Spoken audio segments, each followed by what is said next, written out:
Volví a casa pensando en darle una sorpresa a mi mujer. El vuelo se había cancelado. Abrí despacio la puertecita del jardín y resultó que la sorpresa que me esperaba era otra.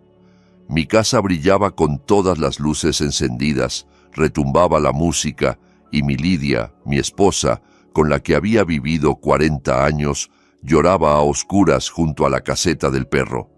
Simplemente me echaron de nuestra propia casa. Estas palabras siguen resonando en mis oídos, aunque haya pasado tanto tiempo. Fue lo que me susurró aquella noche en el patio, abrazada a la reja del pequeño corral de nuestro viejo perro Bruno. En el instante en que la vi así, tan mía y a la vez tan desprotegida, llorando en la oscuridad mientras dentro de la casa la música sonaba a todo volumen, en ese mismo momento supe que había criado monstruos. No es una figura retórica. Jamás imaginé por lo que tendría que pasar, no para recuperar el negocio, sino para recuperar a mi familia. Me llamo Genaro Martín, tengo 65 años y soy lo que antes se llamaba el amo, pero no en el sentido de hacendado soberbio o terrateniente caprichoso. Soy un hombre de campo. He pasado la mayor parte de mi vida no en oficinas, sino entre surcos y establos. Soy dueño de varias explotaciones agrícolas sólidas en nuestra región, huertos, granjas lecheras y campos de trigo. No es un gigantesco consorcio sin alma donde los números se han comido a las personas, sino un negocio familiar fuerte que levanté desde cero absoluto. Recuerdo cada árbol de esos huertos desde que era un simple plantón. Para mí la tierra no es un activo que se vende al mejor postor. Es la obra de mi vida. Y siempre creí que también sería la obra de la vida de mis hijos. Qué equivocado estaba. El día en que todo se vino abajo, empezó de lo más normal. Estaba sentado en la esterilidad brillante de la sala VIP del aeropuerto. Mi vuelo a Alemania, donde iba a reunirme con unos proveedores de nuevo equipamiento para la granja lechera, se retrasaba por tercera vez. Llevaba 6 horas de espera tiradas a la basura. Para alguien acostumbrado a que el amanecer no espere y a que una vaca no pregunte cuándo te viene bien ordeñarla, esa inactividad es peor que una tortura. Me habré tomado 1 litro de su café aguado, hojeé todos los periódicos y ya empezaba a volverme loco con esa música horrible que parece sonar igual en todos los aeropuertos del mundo. Esa musiquita anónima, sin rostro, siempre igual. En cambio, la gente que me escucha ahora viene de lugares vivos y distintos. Siempre me pregunto quién está al otro lado. Escriban, por favor, en los comentarios desde dónde me escuchan, de qué ciudad, de qué país. De verdad me importa saberlo para no hablarle al vacío. Por fin, en la pantalla, apareció ese mensaje frío e indiferente. Vuelo cancelado. El siguiente, solo mañana por la mañana. Mi primera reacción fue de fastidio. El trato era importante. Los alemanes son puntuales, no les gustan estas cosas. Ya estiraba la mano hacia el teléfono para decirle a mi asistente que me buscara un hotel cerca del aeropuerto, y de pronto me detuve. ¿Hotel para qué? Tengo mi casa, tengo mi cama. ¿Para qué voy a pasar la noche entre 4 paredes ajenas? Decidí volver sin avisar. Dormir en casa. Sería una buena sorpresa. Mi Lidia se pondría contenta. Siempre se preocupa cuando viajo. Y por la mañana, con fuerzas renovadas y la cabeza fresca, volvería al aeropuerto y arreglaría el tema con los alemanes. Tomé un taxi. Hasta nuestra casa de las afueras había unos 40 minutos. El ruido de la ciudad quedó atrás y el coche se deslizaba por la autovía nocturna. Miraba los campos oscuros que pasaban junto a la ventanilla y pensaba en que pronto llegaría la primavera, la época de siembra, mi momento preferido y a la vez el más duro del año. Me sumergí tanto en esos pensamientos que casi ni noté cuando llegamos a nuestro portón de hierro forjado. Pagué al taxista. Me quedé esperando a que las luces rojas del coche desaparecieran en la curva. La noche estaba tranquila y fresca. Saqué mi llave y, con cuidado de no hacer ruido, abrí la pesada puertecita lateral. No quería despertar a Lidia. Pensaba entrar como un ladrón, como en nuestros años jóvenes, pero me quedé clavado a medio camino. La casa estaba encendida de arriba a abajo. De las ventanas abiertas de la terraza salía una música estridente, ajena, desagradable. Pero no fue eso lo que me detuvo. En el rincón más alejado del patio, donde está el pequeño corral de Bruno, nuestro viejo mastín, en el haz de luz de la farola vi una figura conocida, mi Lidia. Estaba apoyada de espaldas contra la malla del cercado. Bruno, un perro normalmente desconfiado y fiero, al que todos en los alrededores respetan, gemía quedito y le empujaba la mano con su enorme cabeza canosa. Y ella lloraba. He visto a Lidia de muchas maneras, cansada, preocupada, alguna vez furiosa, aunque rara vez. Pero nunca la había visto así. No sollozaba a gritos, no hacía escenas histéricas. Era un llanto casi sin sonido, el llanto de quien ya no tiene fuerzas ni para las lágrimas. Se quedaba ahí, con la cabeza baja, y las lágrimas le caían en silencio por las mejillas. El corazón se me fue al estómago. Lo primero que pensé fue en los hijos. Algo ha pasado con Marina, con Carlos. Fue mi primer pensamiento. Crucé el patio casi corriendo. Bruno, al reconocerme, ladró corto, pero no se apartó de su dueña. «Lidia, Lidiita, ¿qué pasó? ¿Por qué estás aquí afuera y no en la casa?» Se estremeció como si la hubiera golpeado y levantó hacia mí unos ojos enrojecidos y asustados. En esa mirada había una mezcla salvaje de alivio porque yo estaba allí, de horror porque yo estaba allí, y de vergüenza. Sentí miedo de verdad. «Genaro, tú tendrías que...» El vuelo se canceló. La interrumpí tomándole las manos. Estaban heladas. «No te quedes callada. ¿Qué está pasando? ¿Quién está en la casa? ¿Por qué lloras?» «Hay invitados», susurró mirando hacia las ventanas iluminadas. «Marina y Carlos, nuestros hijos vinieron». «Entonces es algo bueno», intenté sonreír. «¿Qué invitados? ¿Por qué estás aquí fuera?» Tragó saliva. «Dijeron que era una sorpresa por nuestro 40 aniversario de bodas», murmuró, tropezando con las palabras. «Aunque fue el mes pasado. Dijeron que era una reunión de negocios para hablar de un nuevo fondo familiar». Al oír fondo familiar, se me revolvió algo en el estómago. Conocía demasiado bien a mis hijos.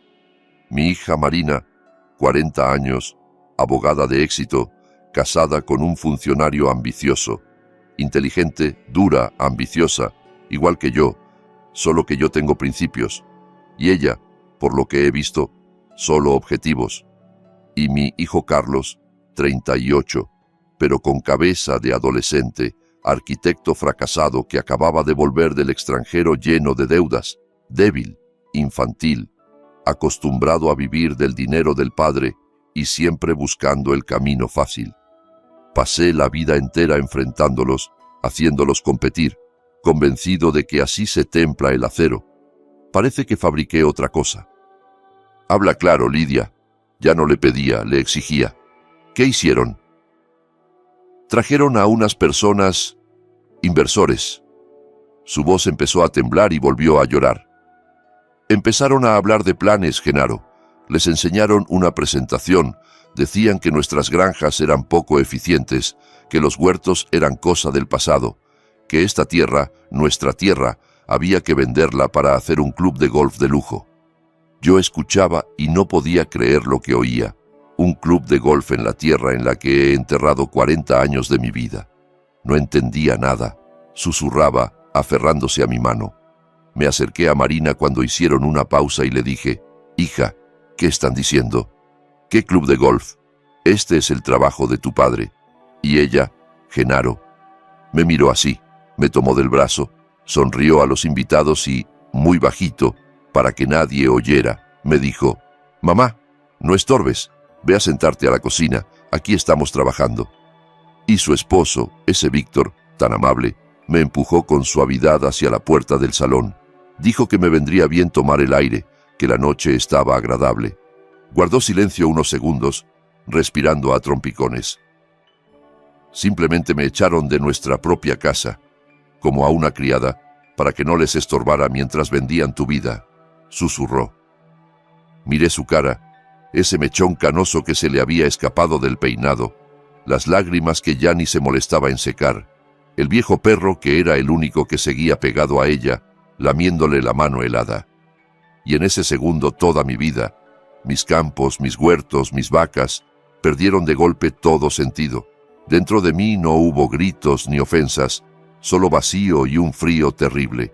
Se quedó una sola cosa, una ira helada y serena, la ira del marido al que le han humillado a la esposa, dueña de la casa, arrojándola fuera como a una vieja molesta, y la ira del padre que en esa misma fracción de segundo comprende con un espanto cristalino que ha criado monstruos, gente para la que no hay nada sagrado, ni la madre ni la obra del padre. Apreté sus manos con más fuerza. Se acabó, dije tan bajo que solo me oyeron ella y Bruno. Vámonos de aquí. ¿A dónde, Genaro?, preguntó sin entender. Esta noche dormimos en la ciudad, en nuestro piso viejo, y mañana... Miré las ventanas deslumbrantes de la casa de donde salía aquella música triunfal. Mañana les voy a enseñar a respetar a su madre. Viajamos de noche en silencio.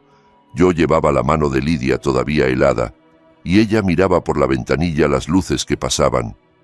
A Bruno lo solté del corral justo antes de irnos. Corrió detrás del coche hasta el portón y se quedó allí, ladrando largo rato. Ese ladrido lleno de pena y desconcierto fue el único sonido que nos despidió de una casa que, esa noche, dejó de ser nuestra. Conducía yo, aunque hacía años que no me ponía al volante, para eso estaban los choferes, pero aquella noche necesitaba hacer algo con las manos, sentir el volante firme, porque si no, creo que habría explotado. Llevé a Lidia a nuestro antiguo apartamento de la ciudad, el mismo de 2 habitaciones donde vivimos los primeros 15 años, donde nacieron Marina y Carlos. Nunca lo vendimos, siempre lo conservamos, por si acaso. Todo seguía igual. El mismo parquet que crujía, el mismo mueble viejo en el salón, con olor a naftalina y libros. Encendí la luz de la cocina, 6 metros cuadrados con una lámpara amarillenta sobre la mesa. Lidia se sentó en el taburete y solo entonces se permitió volver a llorar, pero de otra manera, un llanto amargo, a golpes, como se llora de pura impotencia. «Genaro, ¿cómo pudieron?», susurraba tapándose la cara con las manos. «¿Cómo pudieron hacer esto, si yo...?» Todo lo hice por ellos. Me senté enfrente. ¿Qué podía decirle? ¿Que era culpa mía? ¿Que me había obsesionado tanto con templar el acero que no me di cuenta de que, en vez de espadas, estaba forjando clavos oxidados y venenosos? Mi hija, a la que enseñé a ser fuerte, había confundido fuerza con crueldad. Mi hijo, al que regañaba por blando, nunca aprendió a ser hombre y se convirtió en un niño caprichoso dispuesto a vender a su madre por un nuevo juguete. Me levanté, saqué del armario una botella de gotas para los nervios, le serví medio vaso y prácticamente la obligué a beber. Luego la tapé con una manta en el viejo sofá del salón. Se quedó dormida casi al instante, agotada, estremeciéndose incluso en sueños. Yo no me acosté. Volví a la cocina, abrí el congelador y saqué una botella de vodka que llevaba años allí, intacta. Me serví un vaso y me lo bebí de un trago. El fuego me quemó la garganta, pero la cabeza siguió fría como el hielo. Me senté en aquella cocina en silencio, en el lugar donde alguna vez fuimos tan felices, y miré mis manos. Manos que habían construido, que habían plantado huertos y recibido partos de vacas. Esas manos ahora iban a destruir. No a destruir, a limpiar. Esa noche no tramé una venganza. La venganza es una emoción caliente, ciega. Dentro de mí ya no quedaba calor. Lo que hice fue trazar un plan, como un cirujano. Sí, iba a doler, habría que cortar en carne viva, pero si no se extirpa el tumor, lo devora todo. Ellos humillaron a su madre, pisotearon la obra de mi vida. No porque fueran villanos de novela, sino porque eran débiles, consentidos, infantiles, incapaces de valorar nada, ni el dinero, ni el trabajo, ni el amor. Si solo los desheredaba, si los alejaba simplemente del dinero, no entenderían nada. Se limitarían a odiarme, a pensar que el viejo se volvió loco y les robó lo que les pertenecía por derecho. El remedio tenía que ser amargo. Querían mi negocio, se lo iban a llevar, pero tal y como se lo merecían. Al amanecer tenía todo decidido. No pegué ojo. Cuando Lidia se despertó, yo ya estaba afeitado y vestido con una camisa limpia que encontré en el armario. Me miró con miedo.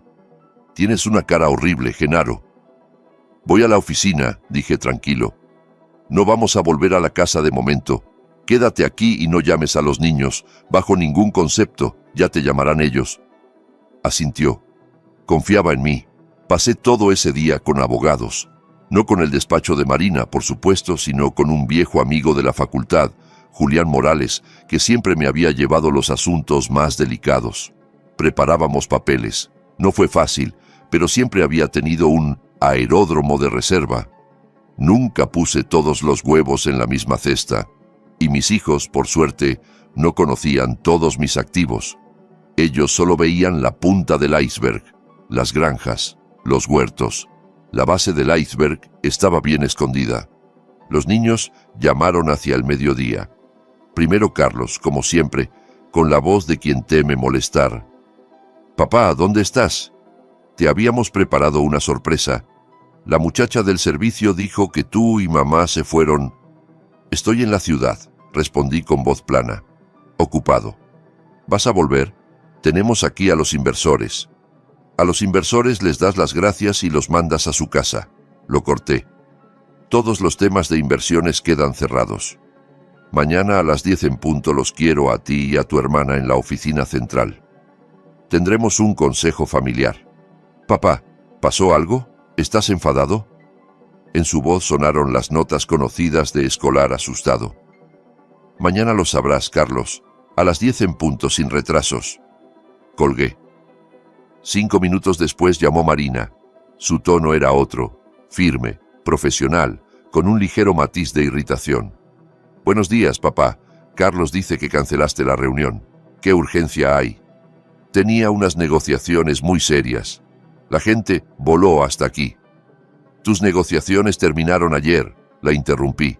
«Mañana a las 10. Y dile a tu querido marido Víctor que vaya poniendo en orden su carrera». Al jefe de su departamento, me imagino, le encantará leer los documentos sobre ciertas maniobras con terrenos para clubes de golf.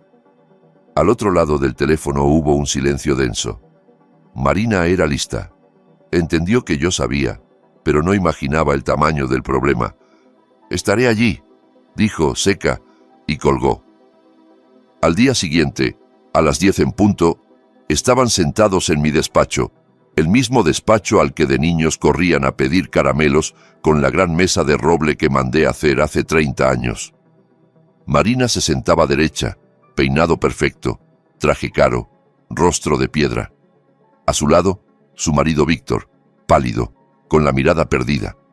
Ya intuía que se le venía la tormenta encima. Carlos, enfrente, se removía en la silla, con cara de trasnoche de mala fiesta. Entré en el despacho y no me senté en la cabecera de la mesa como solía. Me quedé de pie junto a la ventana mirándolos. «Los he reunido, hijos», empecé, forzando una voz cansada de viejo. «Porque ayer, mientras esperaba ese vuelo a Alemania, tuve tiempo para pensar. Estoy viejo, 65 años. He tirado del carro como un buey toda la vida. ¿Por quién? Por ustedes». Vi cómo se tensaban, esperando el estallido de reproches, pero seguí, tranquilo. La sorpresita de ayer me abrió los ojos. Ya son adultos, quieren manejar las cosas, lo ven todo distinto. Eficiencia, inversores, clubes de golf. Pues bien, hice una pausa. Quizá ha llegado su hora. Me acerqué a la mesa y puse delante de ellos una carpeta gruesa con documentos, los que mis abogados habían preparado en la noche. He decidido retirarme de los negocios. Estoy cansado. Les traspaso todos los activos de la compañía a nuestras tierras para que la administren en conjunto, a partes iguales, 50 y 50. Marina, tú como abogada te encargarás de los papeles.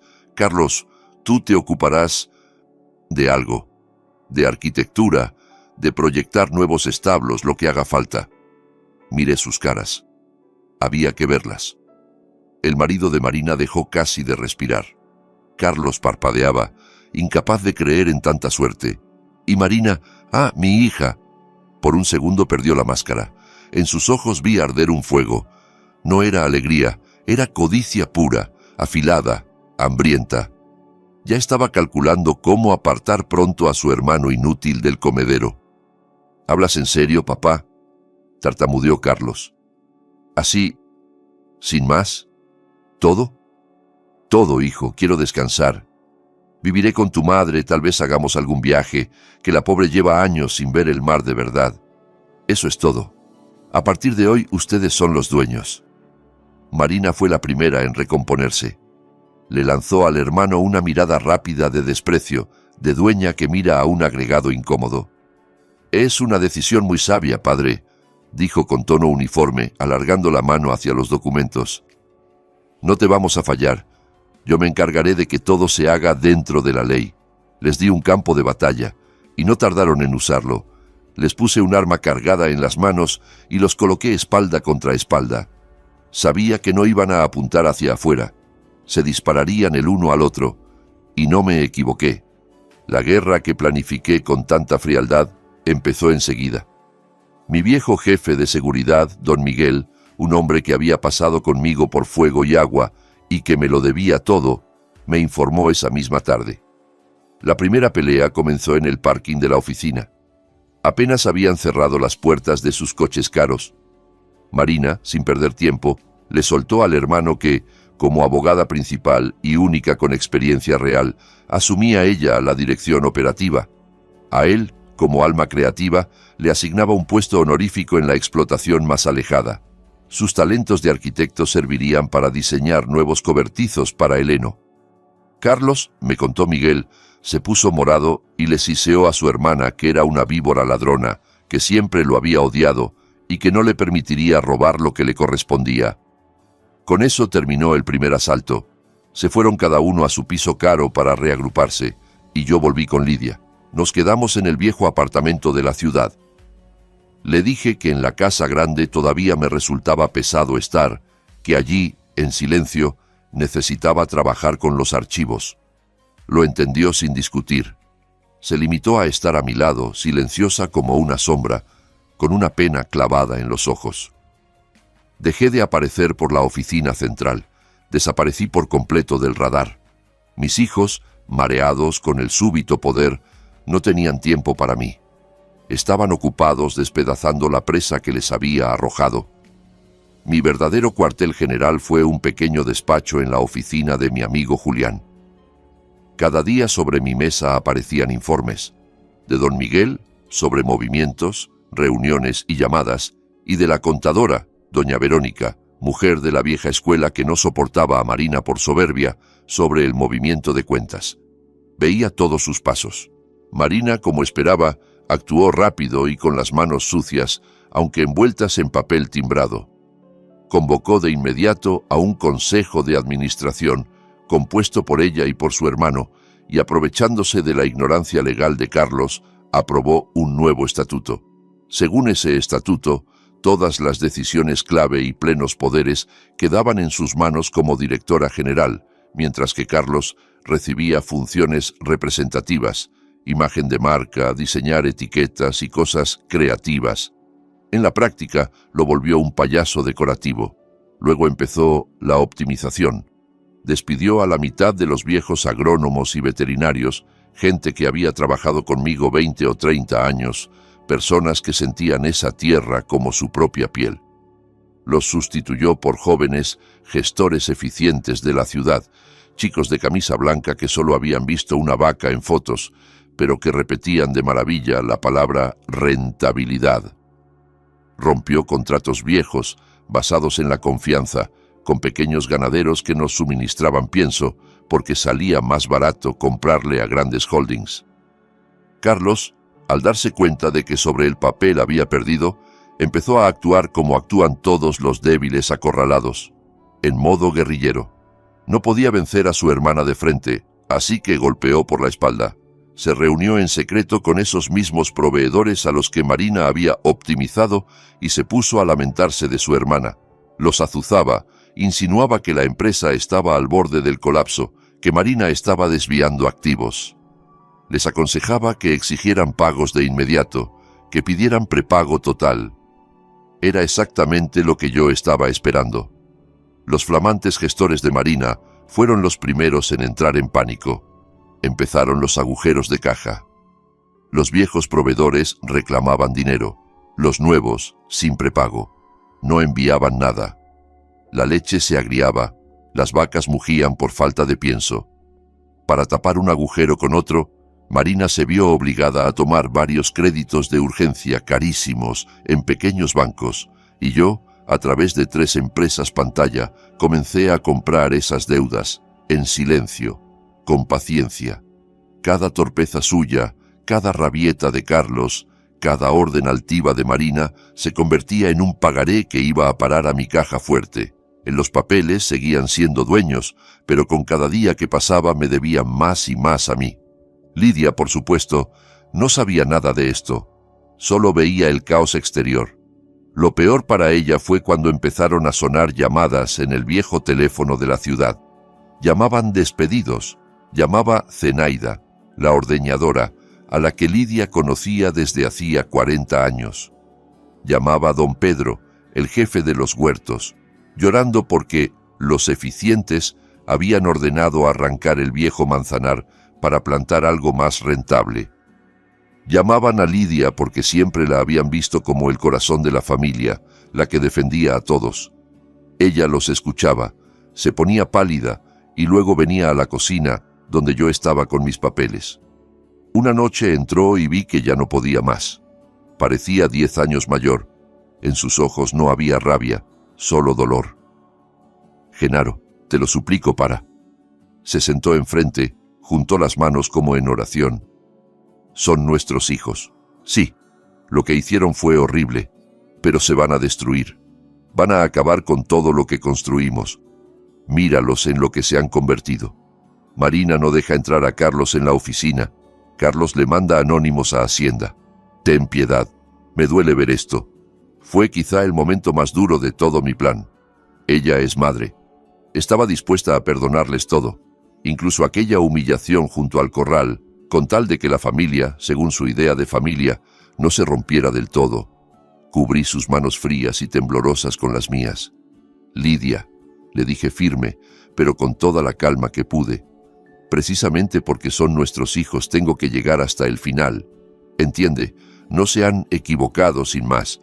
Están enfermos de soberbia, de codicia, de infantilismo. Te humillaron, despreciaron todo lo que construimos, toda nuestra vida. Si paro ahora, nunca entenderán nada. Pensarán que todo les salió gratis, que el mundo se dobla ante sus caprichos. La miré a los ojos. No me estoy vengando, Lidia, créeme. Estoy curando. Es cirugía. Sí, duele. Sí, hay que cortar. Pero si no lo hago, esta gangrena se comerá sus almas del todo. No voy a permitir que se conviertan para siempre en esas personas. Confía en mí un poco más. Me sostuvo la mirada mucho rato, con lágrimas deslizándose despacio por las mejillas. No se convirtió en mi enemiga, no me hizo una escena. Solo asintió con tristeza y salió de la cocina. No podía soportar el dolor, pero confió en mí. Solo esperaba a ver en qué terminaba esa lección implacable, y esa confianza silenciosa, ese sufrimiento que yo leía en sus ojos cada día, pesaban sobre mí más que todos los pasivos de mi empresa tambaleante. La agonía duró varios meses. El final lo aceleró la desesperación de Carlos. Marina, al ver que por las deudas la empresa se hundía, decidió ir de nuevo al banco. Encontró a aquellos mismos inversores del club de golf y resolvió venderles a escondidas una parte de las tierras, los campos más fértiles del sur, por supuesto a espaldas de su hermano, para pagar las deudas que él mismo había ayudado a crear. Carlos se enteró y entró en pánico. Entendió que ella vendería todo y lo dejaría con las manos vacías. Entonces cometió la peor estupidez de todas. Cogió toda la contabilidad interna, todos nuestros secretos comerciales, y se los entregó a nuestro principal competidor de la región. Debió pensar que el competidor lo ayudaría a derrocar a Marina y lo pondría como socio. El competidor, por supuesto, Usó esa información para iniciar de inmediato una guerra de precios que hundió nuestras ventas. Al mismo tiempo, en la prensa local, comprada por ese mismo competidor, apareció un artículo demoledor sobre cómo nuestras tierras estaban al borde de la quiebra. Al día siguiente, el banco que nos había financiado 15 años viendo el caos, congeló nuestra línea de crédito principal y exigió el pago anticipado de todos los préstamos. Fue el final. La empresa estaba quebrada. Esa noche me llamó mi abogado, Julián. Su voz sonaba tranquila. Ya están en el anzuelo. El banco ya presentó las exigencias. Y según nuestros contratos, nosotros, como principales acreedores de los préstamos urgentes, tenemos prioridad para reclamar. Llegó la hora. Colgué. Mañana convocaría el último consejo familiar. Fijé la reunión a las 11 de la mañana, en el mismo despacho, sobre la misma mesa de roble.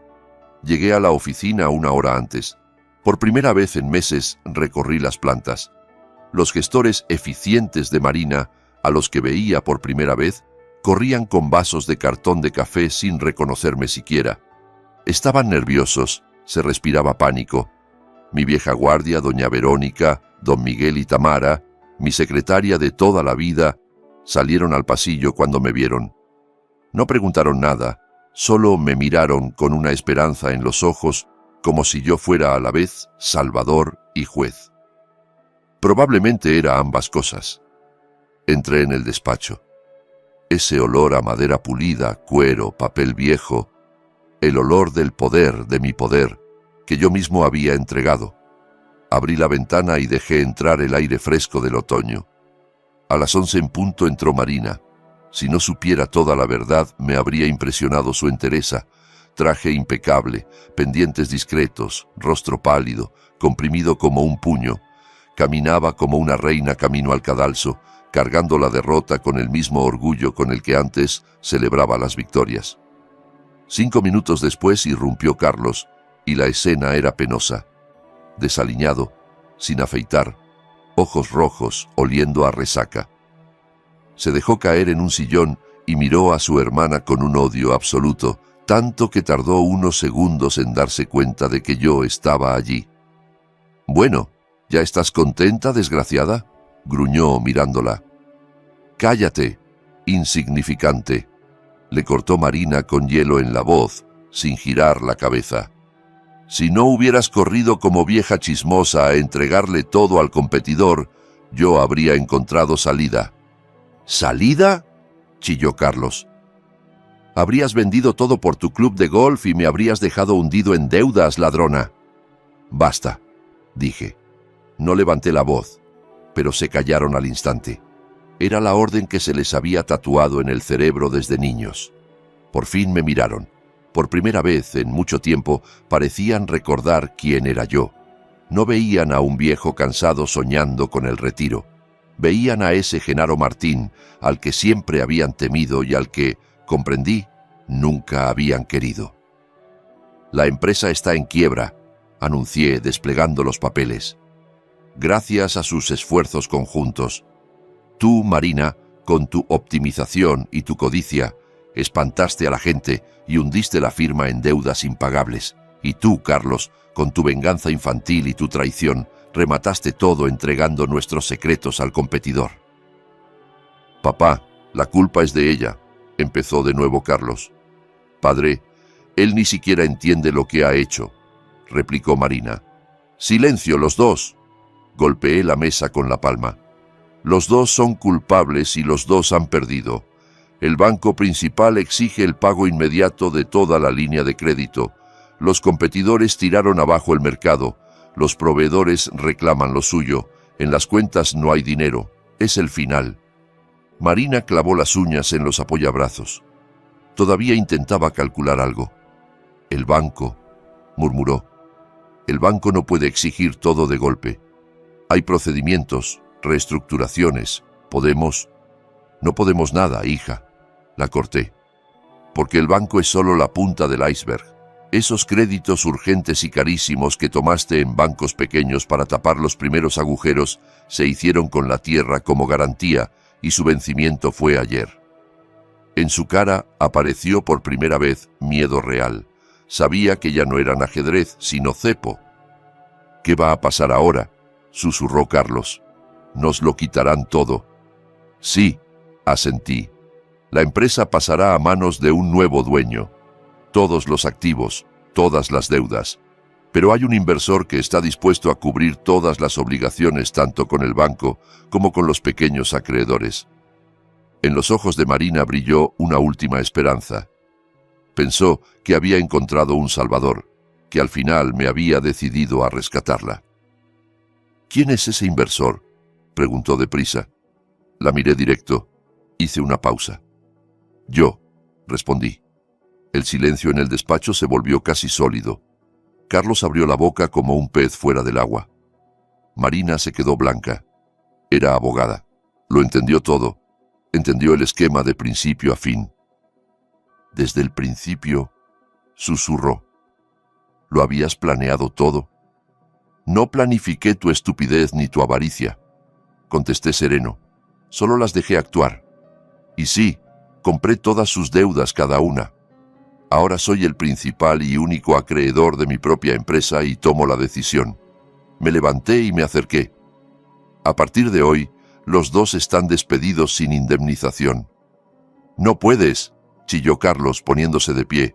«Soy accionista, tengo el 50%. «Tienes el 50% de una quiebra, hijo», corté. «Tu parte no vale ni el papel en que está impresa. Y además tienes deudas personales, que por cierto, también he comprado. Así que siéntate y escucha». Carlos cayó de nuevo en la silla. Marina no se movía, mirando fijo a un punto. Había perdido en toda la línea. «Querían mi negocio», seguí rodeando la mesa. «No lo tendrán, y de mí tampoco recibirán dinero. Ni $1. Ni tú, Marina, para tus trajes. Ni tú, Carlos, para tus proyectos en el extranjero. Son adultos. Tú tienes 40, tú 38. Vayan a vivir, a ganarse la vida. Alquilen un piso, busquen trabajo. Veremos si son capaces de mantenerse a flote sin odiarse hasta el final. Si lo logran, si demuestran que no son apéndices de mi dinero, sino personas hechas y derechas, quizá algún día me apetezca volver a hablar con ustedes. Por ahora, fuera de mi oficina». Los vi levantarse. Marina fue la primera. No lloró ni gritó. Me miró con un odio tan frío y concentrado que me dio escalofríos. Si la mirada matara, habría caído muerto allí mismo. Se dio la vuelta y salió sin decir palabra. Carlos fue distinto. Lloraba abiertamente, como un niño al que le quitan el juguete. «Papá, ¿cómo puedes? Papá, soy tu hijo. ¿A dónde voy a ir? Papá, no lo hagas». «Fuera», dije, señalando la puerta. Retrocedió, sollozando, y salió. Me quedé solo en el despacho.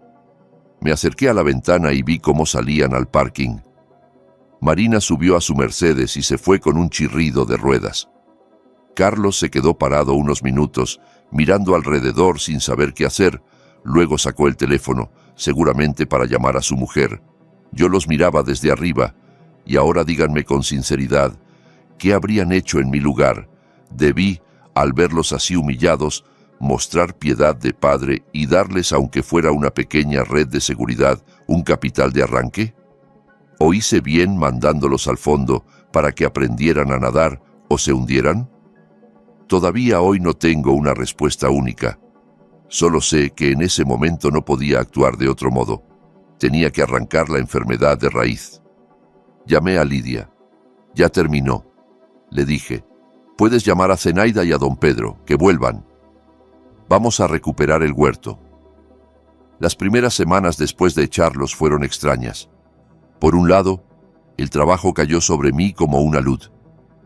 Sacar nuestras tierras del hoyo en que la habían metido aquellos gestores fue más difícil que construir todo desde la nada. Tuve que visitar personalmente a proveedores viejos, pedir disculpas, convencerlos, darles garantías personales. Volví a traer a don Pedro a los huertos y a Zenaida a la granja. Ver esas manos curtidas tocando los árboles, las vacas, me recordó dónde está la verdadera eficiencia. En el amor al oficio, no en diapositivas de PowerPoint. Lidia y yo volvimos a la casa del campo. Después del piso pequeño y silencioso, la casa nos pareció enorme y vacía. Ya no sonaba la música, pero el silencio era pesado. Lidia se quedaba horas sentada en el salón, mirando fotos de los niños cuando eran pequeños. No me reprochaba nada, pero veía su dolor, y ese dolor era mi segunda condena. Ella no lloraba la quiebra, lloraba a sus hijos, a los que sentía perdidos. No les puse pruebas ni trampas. La vida lo hizo por mí. Solo observaba desde lejos. Don Miguel seguía conmigo, y sus informes llegaban cada semana. No era espionaje, solo quería saber que estaban vivos y hacia dónde los llevaba ese camino. Primero se vino abajo la vida brillante de Marina, más rápido de lo que pensé. Su marido, el funcionario Víctor, pidió el divorcio a la semana. En cuanto vio que el suegro de oro se había convertido en calabaza y que las cuentas de la esposa estaban vacías, su amor eterno se evaporó. Se largó llevándose todo lo que estaba a su nombre. Era una rata que abandonaba el barco. Y la verdad, me alegré de que mi hija se librara de esa basura. Pero lo peor vino después. Su carrera reluciente se sustentaba en dos pilares: mi dinero y mis contactos. El bufete que yo la ayudé a montar sin mis contratos y mi paraguas se derrumbó en un mes. Los clientes que antes se le arrastraban al día siguiente ya no cogían el teléfono. Sin ser la hija de Genaro Martín, era simplemente una abogada más entre miles. Los partes de don Miguel eran escuetos. La señora Marina vendió el Mercedes, vendió el piso en la zona cara, pagó deudas, alquiló un estudio minúsculo en las afueras. Conocía el barrio, un enjambre de bloques grises. Miraba las fotos. Mi hija, siempre impecable, con abrigos carísimos, ahora saliendo de un portal desconchado, subiendo a un coche viejo. Consiguió trabajo como asesora en una empresa pequeña, ganando 10 veces menos de lo que antes gastaba solo en bolsos. No nos llamaba ni a mí ni a su madre. Orgullo. Ese orgullo duro que yo mismo le inculqué y en ella se convirtió en muro. Apretó los dientes y aguantó. Mordía el polvo, pero no pedía ayuda. Y debo decir que en eso había algo digno de respeto. Estaba rota, humillada, pero no destruida. Con Carlos todo fue diferente y mucho peor. Si Marina estaba furiosa, él estaba en pánico. Nunca en su vida se había visto sin un centavo. No sabía cómo. Su mujer, esa chica frívola que trajo del extranjero, al enterarse de que se acabó la lluvia de oro, hizo las maletas esa misma noche. Cuando volvió del desastre en la oficina, hecho polvo, ella ni lo escuchó. Llamó a un taxi y se fue con una amiga llevándose todo lo que pudo. Carlos se quedó solo. Tuvo que vender su coche deportivo para pagar una habitación de alquiler, ni siquiera un piso, una habitación en un apartamento compartido.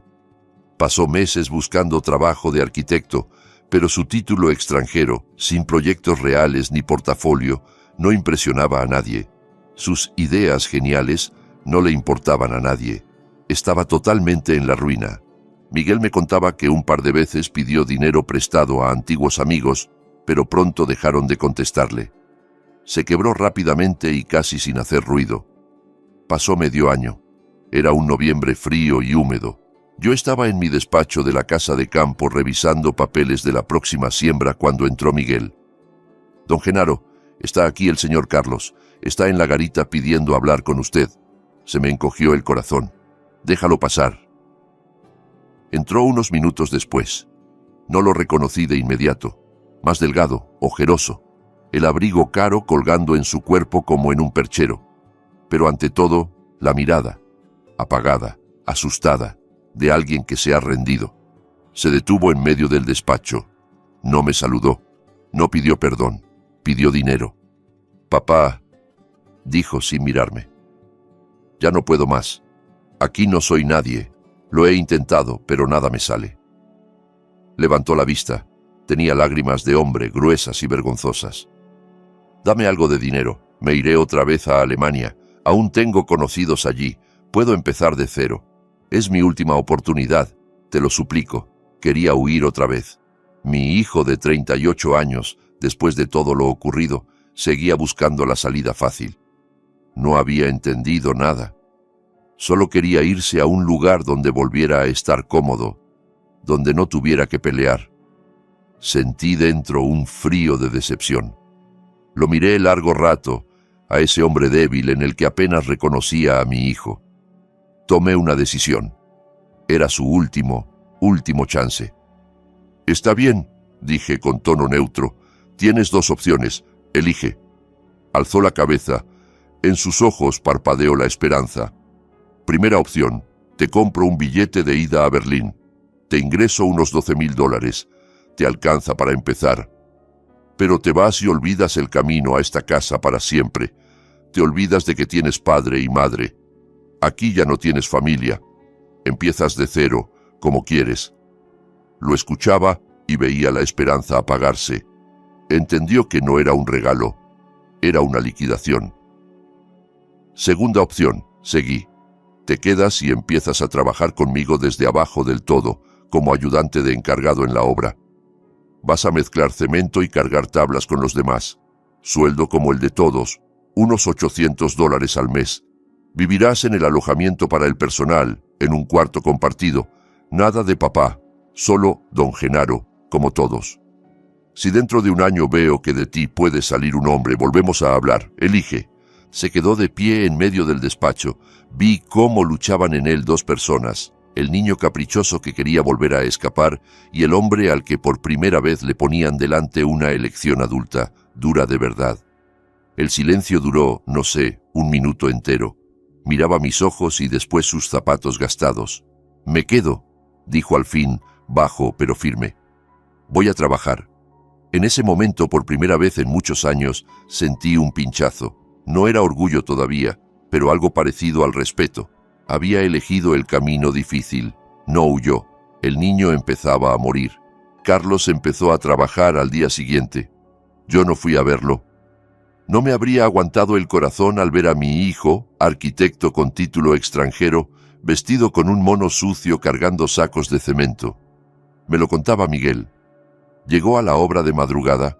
Le dieron un mono que le quedaba grande y botas toscas. El capataz, un tipo duro al que, por supuesto, había advertido, miró sus manos blancas y se rió por lo bajo. «A ver, arquitecto, venga a recibir mortero. El primer mes fue un infierno para él». Lo sé, aunque nunca se quejó. Los obreros no lo aceptaban. Lo veían como un señorito jugando a ser pueblo. Le dejaban los trabajos más sucios, se burlaban, esperaban a que se largara. Pero no se fue.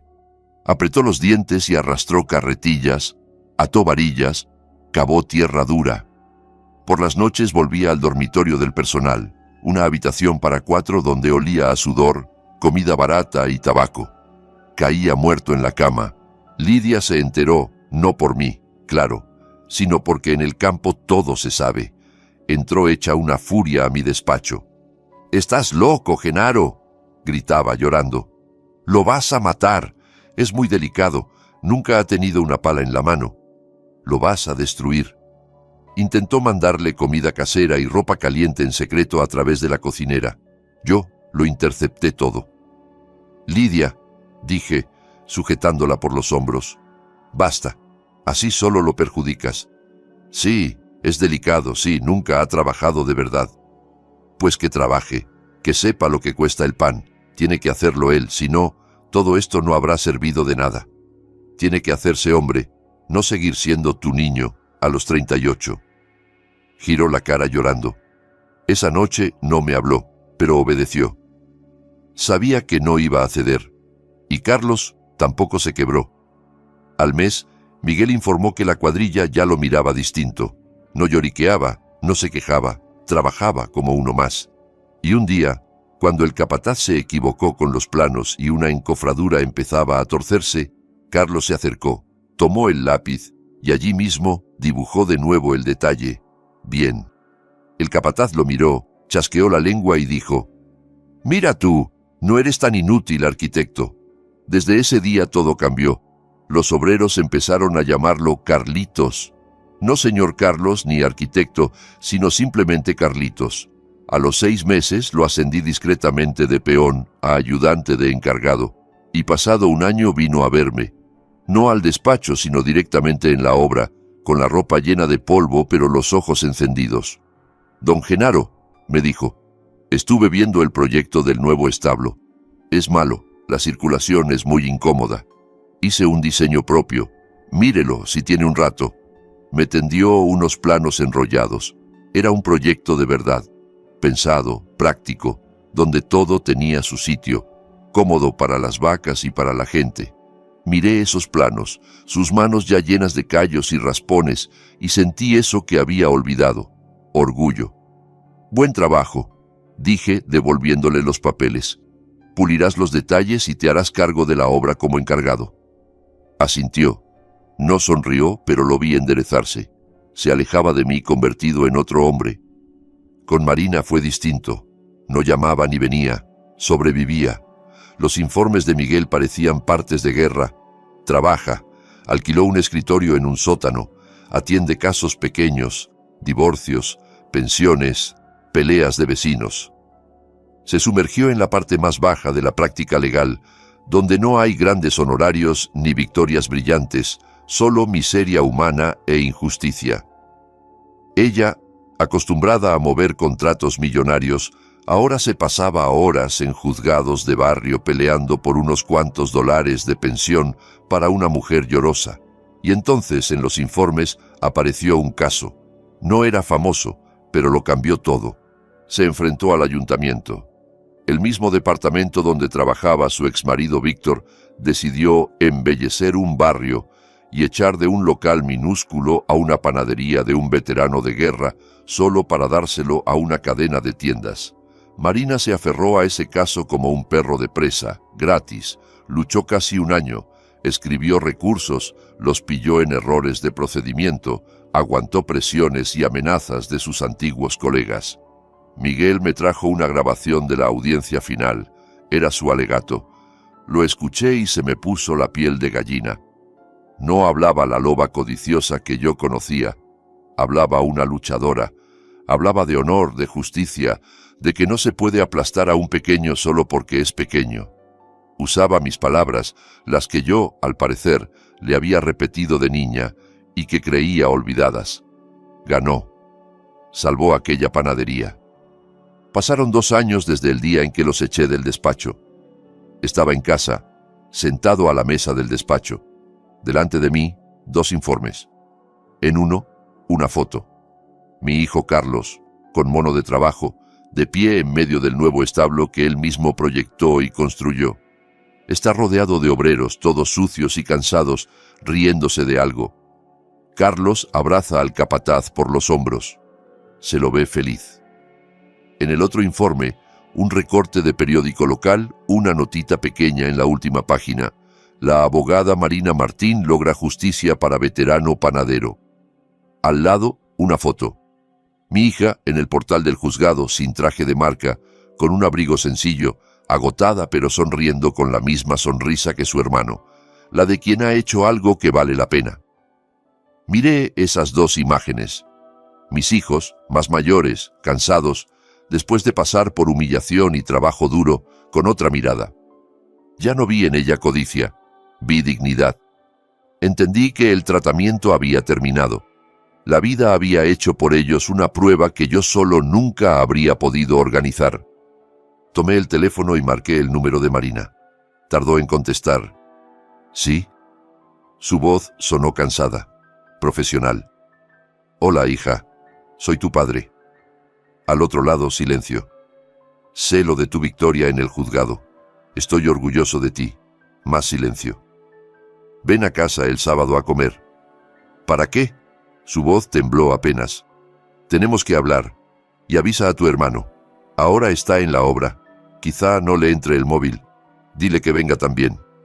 «Está bien, papá, se lo diré». Colgué. Vendrían el sábado. Se preparaban para hablar conmigo, pero no sabían que no estaría solo.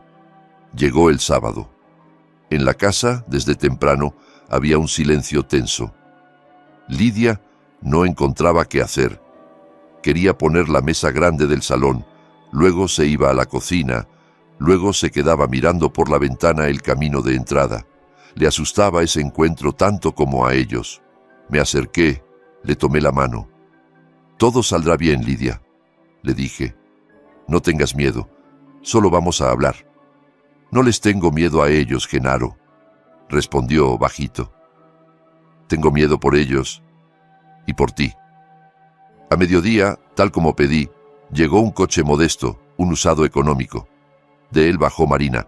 Llevaba un vestido sencillo, el cabello recogido en una coleta, sin joyas ni gesto altivo. Solo una mujer hermosa y cansada.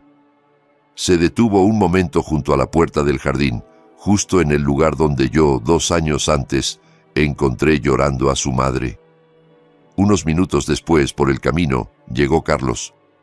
Venía en un autobús de línea que deja a la gente en la curva de la carretera. Caminó el último tramo a pie, con la chaqueta de trabajo aún puesta. Al ver a su hermana no se lanzaron a abrazarse. Se saludaron con un gesto breve y entraron juntos en el patio, en silencio. Los recibí en la puerta. «Hola, hijos». «Hola, papá», murmuró Marina. «Buenos días, padre», asintió Carlos. Se quedaron de pie, tensos como cuerdas, esperando. No sabían para qué los había llamado. ¿Para darles una última reprimenda? ¿Para borrarlos de mi vida del todo? «Pasen al despacho», dije. Caminaron detrás de mí por el pasillo que tan bien conocían. Abrí la pesada puerta de roble. Entré primero y me quedé junto a la mesa. Ellos entraron después y se pararon en seco. Esperaban una conversación dura conmigo a solas. No estaban preparados para ver a quién vieron. En el gran sillón de cuero junto a la chimenea, el sillón que siempre fue mi sitio, estaba sentada Lidia, su madre. No llevaba ningún vestido especial, solo su ropa de casa, pero estaba erguida, con las manos apoyadas en los brazos del sillón. Estaba en mi lugar y los miraba tranquila, sin miedo y sin reproches. Marina se puso pálida. Carlos dio un paso atrás, como si quisiera huir. Entendieron que la conversación principal no sería conmigo. Los he estado observando estos 2 años. Rompí el silencio. Sé dónde han trabajado y cómo. Miré primero a Carlos. Has levantado un establo excelente, hijo. Los obreros te respetan. Luego a Marina.